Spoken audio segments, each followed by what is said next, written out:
أكيد لن تنسى، دونت في التاريخ لحظة رفع كأس العالم المتقدم الوطني أبطال العالم. ما أجمل هذا الشيء.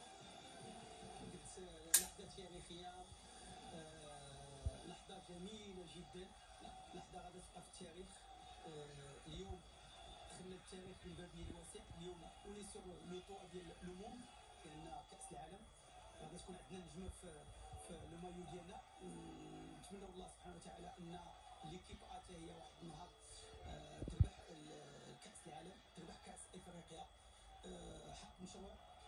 نحن شعب طموح، شعب يشتغل، شعب يستحق. الشعب يستحق. لاعبين يستحقون. اذا ان شاء الله الرحمن الرحيم هذه بدايه ان شاء الله بزاف ديال الالقاب اللي غادي نجيو من بعد ان شاء الله. مشروع بطل كيجي من بعد مسار طويل جدا، هو كيتوج الان باش نجيبوا بطل.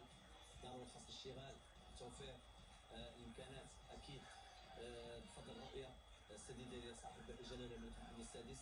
اكاديميه محمد السادس عطاتنا هذا المنتوج اللي كنشاهدوه الان، لان المجهودات كلها ما مشاتش هكاك. فاش عطاتنا المجهودات كلها عطاتنا هؤلاء اللاعبين اللي دونوا اسمهم بمداد الميدان في تاريخ كرة القدم العالمية. احنا كنشاهدوا الصور وكنشوفوا يعني الفريق حسام الصادق. صراحه انا فرحان ليه بزاف، لان لاعب يتيم الاب، عاش ظروف صعبه في شوارع الدار البيضاء. الام ديالو كانت متكفله به.